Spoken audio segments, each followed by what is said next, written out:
Hello and good afternoon, ladies and gentlemen. Welcome back to Chaos TV's live coverage of League of Legends. This time around, it's going to be the Riot Turkey International Invitational. It's quite a mouthful there, and it's going to be the round of 16 matchup between Cloud9 Eclipse and BPI, which stands for Big Plays Incorporated. I'm Edison, joined by Stress, and as you can see, we are in the picks and bans. Yeah, and an important thing to note here is we are on 4.4, so I believe this is the live patch. Yeah, it is. That's right. Tournament Realm is now on the live patch, so we've got everything enabled as well with regards to champions, and I believe it's all up to date. So, picks and bans phase is already in progress. And I said about the patch, which is quite interesting, that Elise has been banned out here as our first ban, which, you know, typically a lot of teams have been saying Elise got hit hard with those nerfs to some of her damage and that stun time. Yeah, I think this is also going to be something that's very indicative of the rest of the tournament that we will be casting, that there are quite a few differences between regions. I mean, KSTV, we've casted quite a lot of these Riot Turkish invitationals, and what always shines through to me is that they're slightly different meta. Most of it's the same, but there's a few champions here and there that we see more from the Turkish teams that we don't see from the European ones. So it's going to be quite interesting for me to see how that's going to transition into this tournament itself. And there's instantly what you're talking about. They're picking Jax as their first pick. Now, that is something that we've seen Jax as a pick in that top lane fairly consistently in the last couple of weeks, but never as a first pick. That is something that we very, very rarely see. Of course, Ku having Lee Sin available will pick that up. And we've seen a lot of Ryze as well. Ryze is a far more standard top laner right now, or sorry, not standard, but a far more high priority pick with regards to Jax being locked in. So both of those top laners are going to scale very, very well into the late game. Yeah, definitely agree with you. Plus, Ku's picked up his Lee Sin, which he is known for playing from the jungle. Very, very strong. Kha'Zix has already been locked in as well for BPI. If you didn't know, BPI are actually all Turkish players. So maybe some of our viewers, it's the first time seeing that Riosta has been through quite a few of the big Turkish teams, really Dark Passage and Team to Quality. So he is a very high quality mid laner. That being said though, Febevent taking Italy and also Caitlyn for Yara. There's a couple of interesting things here. Kha'Zix, this is the first game I've seen him make out of the picks and bans, out of the bans phase in a very long time here. Well, as in, casted quite a few games since IAM Katowice, ever since he's really not made it out of the bans phase. So getting locked in that jungle could be a bit of an X factor in this game. Gragas, of course, standard mid laner, as is the Nidalee for Forbidden. So Gragas, Nidalee, and Caitlyn all expected picks here who are up to date with the current meta. Plus, with the Caitlyn and Nidalee put together, that's quite a lot of poke damage stress. You got the Filter of Peacemakers, long range from Caitlyn, Ace and Hall, and the Spears as well from Febevent's Nidalee. So that in itself could prove to be quite detrimental. And picking a Vayne into Caitlyn lane is quite interesting because Caitlyn is considered a straight up counter to Vayne. So locking that in second could be a declaration of them wanting to go for a lane switch up. I'm not too sure. Yeah, there's a couple of things here that, I mean, you're talking about the long range with Caitlyn and Nidalee, and Cloud9 are actually going to swap around for Viven and Odom there every so often, just try and keep BPI on their toes in this, because of course both of them can play in both roles, but you look at a Nidalee and a Caitlyn, that's a lot of siege potential as well as poke, so it could be very difficult for BPI if they start taking damage under their towers to really start to clear things out. They'll be relying a lot on Gragas to clear out minion waves, but Voidal locked in the Zyra as well in that bottom lane, so looking for those snares onto Vayne as well as the disengage. That's one of the things with the siege composition, is that if you get engaged upon pretty heavily, as a Kha'Zix and Jax team will want to do, it's really good disengage to have that Stranglethorns to make sure you can get away from the fight. And I'm looking to Cloud9 to look to do that as they start to siege up. Yeah, that's a very good point, because you get the best of both worlds there. I was going to say before that one of the very good ways of counteracting a heavy poke / sieging composition is all-out engage, and Gragas can throw in those explosive casks, maybe knock someone back towards his own team, but then you got Zyra, who can just put down the Stranglethorns, as you were alluding to before, so it's kind of counteracting a counteract in a lot of ways. I am quite interested to see, though, if this lane switch-up is going to come about, because Vayne and Thresh, although it is a pretty strong lane, Caitlyn should have the upper hand in the bot lane there. Yeah, it's one of those things that with the extra range that Caitlyn gets, she should just be able to bully out Vayne in the laning phase. And it's something we've seen from Hyanan and Voidal so much with the way they play that lane out, is they're actually a pretty aggressive bot lane and they like to trade. And Zyra's going to give them that as well. When they get the plants down from that long range, they'll get extra harass damage. So expect to see Vayne take a lot of damage in the early game in that lane. They have to get her through it. Yep, definitely. We don't have the delay because we are on the live client here. So we're going to be jumping onto loading screen and then hopefully shortly after onto the Rift. This is the best of 3 as well, Stress. Important to mention that in the 16 round here. Next one will be the quarterfinals, which I believe is tomorrow. And then we have the semi-finals and finals following that one up. Yeah, I think that is indeed the case. And yeah, round of 16, not round of 32, as Meta's tried to do a little bit of maths before the game. I thought I'd bring that up. Sorry, buddy. Maths OP. You know, I was like, it doesn't look like 16, and then you just said, well, it is 16 because it's 8 games. I was like, oh yeah, there aren't 4 teams in each game. That is correct. did have to manually count. I actually did have to. My brain was not ready for 8 times 2 at this time of the day, and clearly neither was yours either. No, it definitely wasn't. And what a huge surprise here, Stress. We have a pause right off the bat, so that's always awesome. Yeah, it's always nice to get a pause, but it's kind of gonna happen. I mean, we say it every time that you go into the game of League of Legends for competitive to cast, and oh, yep, pausing straight away. But it's okay. It gives us a little bit of time to break down some of the little nuances in these team compositions. So, Rise against Jax was actually a lane matchup that we cast at the very first game on 4.4. If you remember all the way back to the first game of last week's Challenger Series, where we had 7 kills in that lane in 14.5 minutes. So I wonder whether the top laners right now have adjusted to this easily killable top lane, rather than the Mundo Shyvana we've had for months. Yeah, it should definitely be fireworks. I am again interested to see how, if the lane switch up does come about from Vayne and Thresh, how Jax would do in a 1 versus 2 against both Caitlyn and Zyra. To me, that sounds quite precarious, but Rise should have a pretty nice time with that 1v2, honestly, because Vayne's a pretty short-range AD carry. Dominic should be able to get some farm, but again, that's all hypotheticals and what-ifs. What we do know is that we're still on the pause screen, and players seemingly disconnecting and reconnecting every few seconds. Yeah, it's kind of a weird thing, because when you look at champions in 2v1s, typically, Rise doesn't do too well, but as you said, short range on Vayne, as long as they can avoid the hooks from Thresh and Rise can play the lane defensively, could be alright. He does kind of struggle a little bit. And then you look over at Jax, who typically actually does surprisingly well in 2v1s, has the counter-strike, is able to farm fairly well under turret, but against the Caitlyn and a Zyra is going to get harassed down by a lot of mixed damage as well. So in that situation, it's all down to the junglers, whether they go 3v1 or 2v2. So we are onto the Rift here for game number 1. We're unpaused, and this is underway. We'll see if we're going to get any kind of aggression, because remember, that trinket timer change has meant that teams are playing more aggressive in the opening. Very, very true. So we're starting to see a lot more invades, a lot more engages on the level 1 mark, and that's exactly what BPI are going for right now. They do spot out Hyanan, who will be backing on away, and I think basically both teams know exactly what's going on at this point, and you can already see that BPI are moving back to their own jungle as a result. These team compositions have different focuses as well in the level 1. BPI are looking for a single catch. They want to get one member of Cloud9 Eclipse, which may in fact be Voidal, who is standing kind of AFK there. They're going to be forced to flash out. That's a big flash, and that's what I was going to say is BPI are looking for a single flash or a single kill. Cloud9, if they can land a Grasping Roots in a level 1 situation with a Zyra, that pretty much wins them the level 1, but BPI coming out ahead there.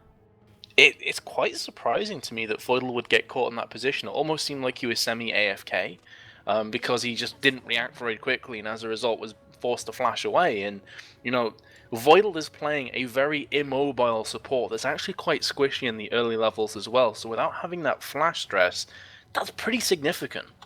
It is. It's such a big part of this lane, and you can see how they're even playing aggressive down here, but against a Thresh, it's very, very difficult once you get hooked in the early goings not to be forced to flash. And without that flash, you're pretty much dead here. So Grasping Roots won't do all that much if Voidal gets caught out. They've got to be careful. Yep, certainly the case, and that may also turn into a lot of ganking potential as well from Kha'Zix if they can get the Dark Passage gank on the cards from Rogu, as a Dark Passage would definitely get Kha'Zix in close proximity, so Death Sentence fly out there, narrowly missing on Voidal, and already you're seeing the poke damage coming out from this bot lane of Cloud9 Eclipse. Yeah, and it's all because BPI actually were trying to go aggressive on Voidal.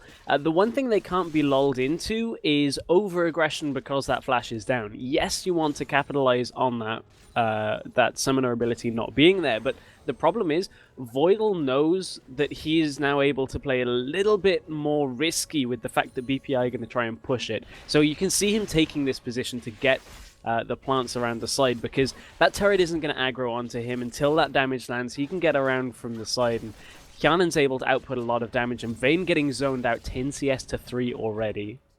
Yeah, and this is exactly the reason why I was quite surprised that Vayne was locked in after Caitlyn, because you are putting yourself in a pretty sticky situation. It really is a case right now, Stress, of Katse trying his best to just survive the laning phase and come out relatively unscathed. If Kha'Zix can come down and get some successful ganks off, then awesome, but if not, it's a case of just digging in deep. Kha'Zix is coming to bot lane though. Rogu has caught the flay, and they are coming around from the backside. They catch Voidal, he should be dead, has no flash, and that will be first blood going to Kha'Zix.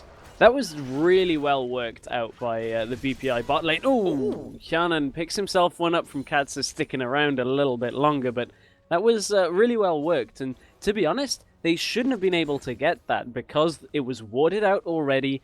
And Voidal, of course, playing with support. But that's what I'm talking about, Voidal playing over-aggressive. If they do manage to catch him, it's a kill. And I'm talking about digging in deep and surviving the laning phase, but if they can get a couple more of them off the chains, then it's going to be looking pretty good for them right now. Also, interesting enough, Ku took that opportunity, knowing the jungler was down at bot lane, to steal away the wolves. Now coming in from the backside, though, Riosta has been caught, has the flash, will be using that one, catches a javelin, catches the Q as well. Q's going in hyper-aggressive and eats an ignite for his troubles. A lot of damage down onto Gragas in that middle lane is important. It's going to force him back, and in this race to 6, as you can see Rogu taking damage in that bottom lane. Again, Cloud9 just pushing in hard in that bottom, but in that race to 6 in the middle lane, they really want Nidalee to get there first. That's because it gives her any kind of survivability against early ganks coming out from Kha'Zix as he rotates after a second buff rotation. So we've been talking a lot about bottom lane, and it kind of sounds counterintuitive that when Voidal has his flash down, that he's playing aggressively. The reason is because he's getting a lot of damage down onto Katsa, and it's just a case of avoiding the hooks, but we've seen that backfire once already, so it's just one of those little nuances of laning. But up in the top lane, here comes Kha'Zix.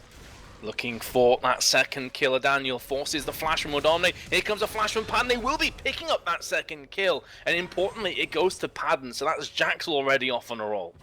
It is, but look at how far behind he is in lane already. Now he gets a little bit of respite in that top lane, is able to farm up and push the wave out, try and get a bit more experience. But overall, Cloud9's lanes are so far ahead. When you take 30 to 11 in that bottom lane on CS, and then top lane 10 CS already, but that kill of course now onto Jax is going to help him out. It's just constant poke from Voidal, actually. It's not even Hyanen doing the majority of this. It's Voidal just popping out those spells constantly, actually forcing them away from the tower and putting down so much damage on this tower, it could be falling the next wave or so. That being said, I'm not too sure they'll want to push this wave though, Stress, because they have the farm advantage like you said. They may just want to roll home with this one and really punish Vayne. One of the reasons they may want to push that down, and then they'd need to secure a dragon from that to make sure that they're really capitalizing on that. One of the reasons they might want to do that is to try and give, now that Jax has got a kill, get Ryze extra free farm. Because Ryze doesn't really want to trade with Jax right now. They're getting a lot of pressure out from Kha'Zix as well. If Ryze can sit off in a side lane and farm as it's pushing in towards him, they might actually be able to kind of get Ryze rolling into this game. So by swapping their top and bottom, they can apply pressure after getting Dragon to that top lane tower. But it's kind of a risky play because Ryze is already not doing too badly right now, but you can see he's not at level 6 when Jax is. Yeah, even with that kill that was given over from a Daniel onto Padden, he still finds himself behind on CS, so it doesn't look great in terms of the kill to death count, but on CS it's actually not too bad, as you mentioned. I know Darmane's Rise is going to be very good against Vayne. We talk about Vayne being a super strong late game AD carry. Well, does it get much better than Rise? Not really, and he can snare Vayne down, and they're just absolutely obliterate us. So that's definitely something to watch in the latter stages of this game. I actually agree more with what Cloud9 are doing here on keeping their 2v2 in the bottom lane, because they're applying a lot of pressure to Vayne, and one of the products of if they were to try and swap up is they give Vayne free farm. So in the same way that giving Ryze free farm is good, giving Vayne free farm is, in some respects, even better, just because of her scaling, and it's one of those things that, you know, it's just a choice, but Odoamne trading a lot in the top. Oh, he's going to pop the Ignite down, taking a lot of damage from the minions. Here comes Ku from the side as well. Can they secure this kill? Yes, they can. As the Sonic Wave flies on out and will take down that kill on Jax. This is one of the differences on 4.4 about that top lane, though, is how easy top laners die, and even Kha'Zix is looking for this. Well, Void Spikes go out, but he knows that Ku is still lurking around from the bush area, so he's smart to back on away afterwards. Ku walks through a ward, will now show himself in the top lane as well. They're just going to shove this one out and try and head back to... it looks like... Yeah, I would imagine they're going to head back, but Ku, as Ku always does, is going to go very aggressive here. It's one of his defining characteristics from jungle. He is such an aggressive jungler, especially with Lee Sin as well, because of the mobility that is kind of put on the cards on top of that. Bot lane is being forced back again. Rogu's taking a lot of damage from Voidal. I had to laugh there. Ku looked like he wanted to head mid, but there was a minion actually following him all the way through the jungle. So it wasn't such a secret gank anymore. But that bottom lane is going so well here for Cloud9.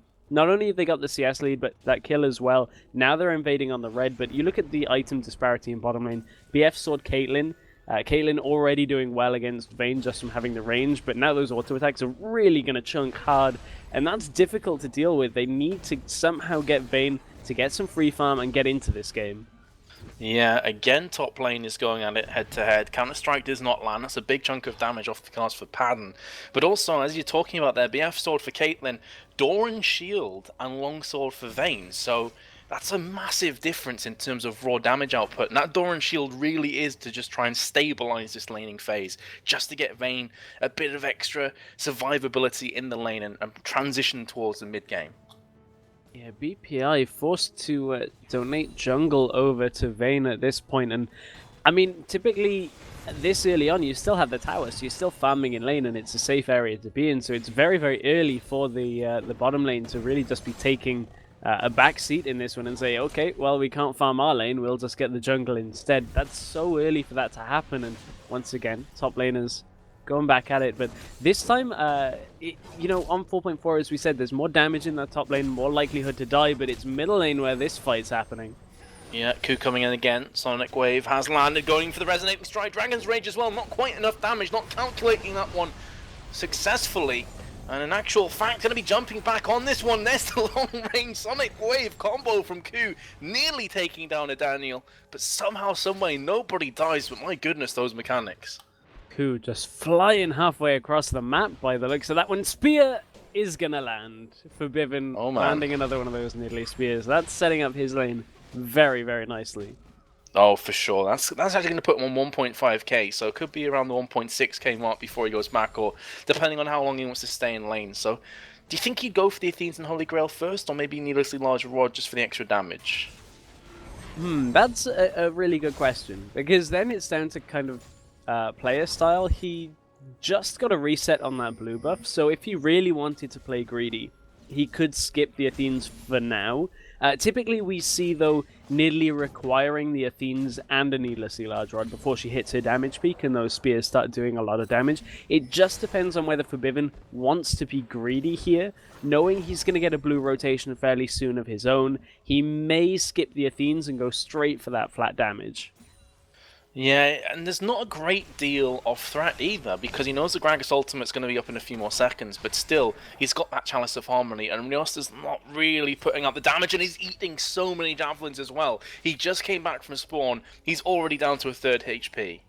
I think at this point, if I'm Forbidden, I might just go for the flat damage, just to say, hey, look how much damage I'm doing already. I don't need them any more often, but if I can get them to chunk you for half of your health when I do throw them, it's going to be good. Meanwhile, 2v2 in the top lane. Yeah, Pad and Daniel both backing away. They can't afford to stay here for much longer. Ku takes a bit of damage there. I think that's from the tower. I'm not entirely sure, but he's flashing up red regardless. So, yeah, the two at top lane for BPI are both going to back away. And this tower is taking quite a bit of damage in the process. It is, but Cloud9 on the roaming game now as Forbidden headed towards the bottom lane, and this is a 3v2 at the inner tower. Oh, Rogu is a dead man. Hjarnan gets the last hit with his Piltover Peacemaker. All started from the grasping roots from Voidal, and they're going to look to pressure this tower as well. I can't even say that getting Stranglethorns used there from Voidal was that much of a consolation prize for BPI, because I don't know that they can capitalize on it in any form. They're losing an inner tower here at 12.5 minutes. Yep, so both towers at bot lane have now been destroyed. Mid lane could be the next focus here from the side of Cloud9 Eclipse. Dragon is already back up as well. In fact, hasn't even been taken down this game. It hasn't, Stress, which is quite interesting, because they could have feasibly taken this at pretty much any time they so choose. Yeah, it feels like it should have gone down, I think is one of the points. But Hjarnan and Voidal have been very happy to hold themselves to a 60 CS lead in that bottom lane. 60 at 13 minutes is insane. That is big numbers. Hjarnan has been caught underneath the tower. There's explosion capacity as well. But normally you'd expect that to be a death. That's not the case right now. Hjarnan's going to ace in the hole right through here. Does get blocked out from Riosta. Here comes Ku from the side. Another javelin will be landing from Febiven. Picks up his second kill of the game. Forbidden didn't even need to go back and get that needlessly large rod for those spears to start doing fatal damage, as he's now at 3,000 gold. And is now going to head back. Ajax is coming into this middle lane, but he's nowhere near strong enough to fight 1v3 at this point. He's going to ward jump across there. Counter-Strike has also been used. Padden is taking a lot of damage though, and as you say, not strong enough for the 3v1. Voidal actually secures the kill there, and will pick up his first kill of the game. Oh man, Riot has just been getting free farm while Jax is away, and has been farming very easily as it is. Forbidden's taking a fair amount of damage, but unless he gets caught by a hook here, I'm not sure that it's going to be able to catch him. Oh, well that is going to be that's going to be the leap, and also voice spikes I think coming out from a Daniel that slowed him down, but also Gragas had a bit more damage than I think he was expecting. Regardless though, this is going to allow him to go back and pick up the instant Rabadon's death cap at 14.5 minutes through the game.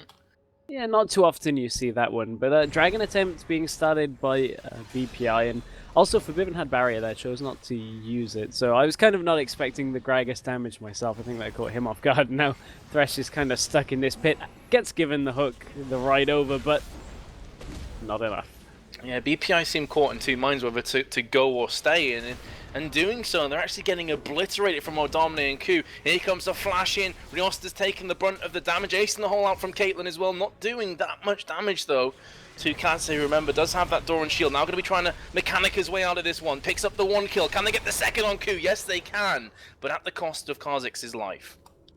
Normally at this point it's pretty big for Vayne to be getting kills, but the problem is she's so far behind in lane that they really need to get 3 or 4 kills onto her now to make her useful in the game comparative to Caitlyn, because Hjarnan back in that lane, now going to push that one through. Dragon didn't actually get taken during that either, so there's not really any kind of significant pickup there by BPI. I mean, let's see, did they get any kind of shutdown gold? No, there's no shutdowns to be taken from Cloud9, so they've actually had quite a good distribution of kills, because now that they're ahead, they're not going to be dropping any extra gold if as if they were stacking 5 or 6 kills onto one member of their team. I don't want to sound like I'm ragging or anything on Katse, but you pick Vayne into Caitlyn, you're about 57 CS behind on CS, and you go triple daggers. Like, his damage output right now is pretty much 0. He's building all for the Silver Bolts procs. I think the problem is with Vayne, because you're pretty much forced to go Blade the Runic and Padden's being cut out, he's going to land a nice stun. Oh, nice. Ooh, I thought that javelin was going to land though. But Odomne is chasing actually. If Rune Prison lands, he is going to get this kill. There we go. And that will be the kill going down to Rise. Cloud9 have started the dragon here, but it looks like BPI are going to try and take it away. Ku will secure it. He will. Daniel and also Rogo have both been caught from the Stranglethorns. This is what we're talking about before. Both disengage and engage utility from Voidal. And now Ku is actually going hyper-aggressive onto Rios. There needs to be careful. Daniel coming around from the side plus Vayne. And an overextension, maybe a bit of arrogance there actually proves to be his downfall. And more importantly, Vayne picked up the kill. So if this continues, could feasibly get back in the game, although they're a long way behind. Almost 9k.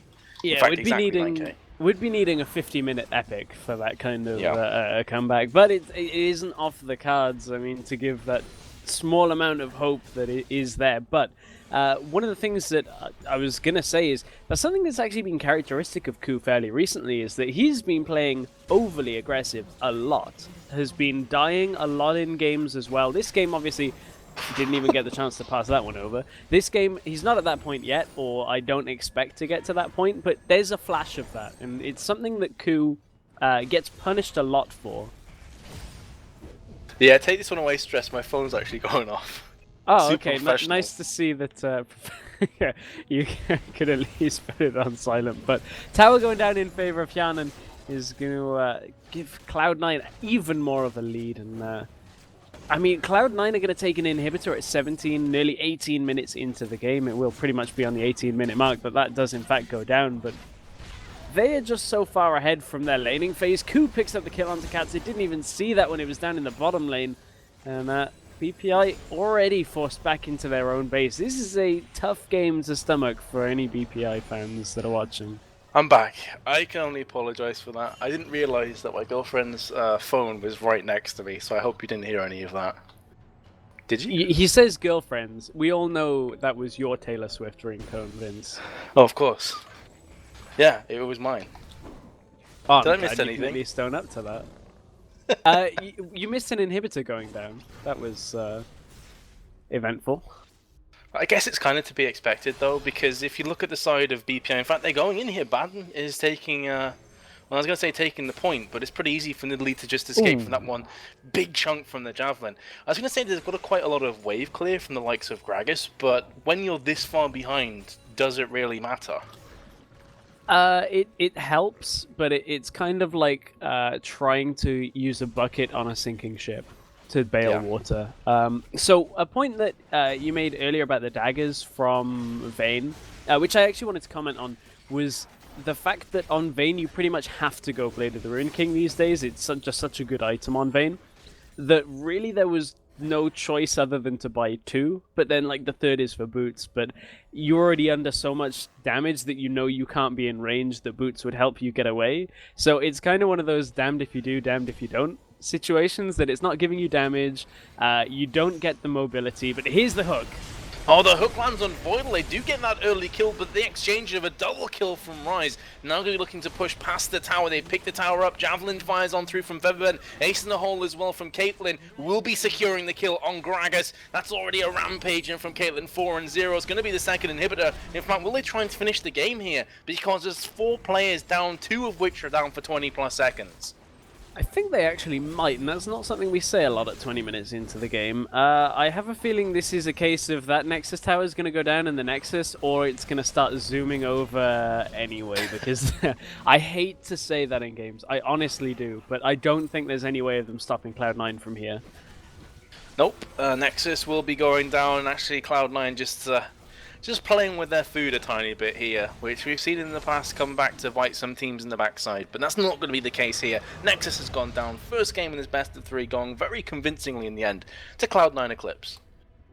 And that's what we've come to expect from Cloud9 in the early stages of tournaments, if we're honest. I mean, they are a very strong team, and we've seen them return to form last week, actually, and you know, I mean, we'll see whether BPI can bounce back from that, because let's not forget, they had a really, really nice early game. They got that flash from Voidal, they got a kill in lane, got a kill in top as well, so it just kind of snowballed away from them once Cloud9 started picking up steam. Definitely, and as you say, I think it was quite close at the beginning. Maybe some picks they won't be going for again, you know, hint, hint, Vayne. I'm still quite surprised at that pick, but only time's going to tell. We are going to be jumping into this second lobby very shortly, ladies and gents, but until then, we're going to go to a quick commercial break. When we rejoin us, will be live for game number 2 between Cloud9 Eclipse and Big Plays Incorporated. Don't go anywhere. We'll be right back.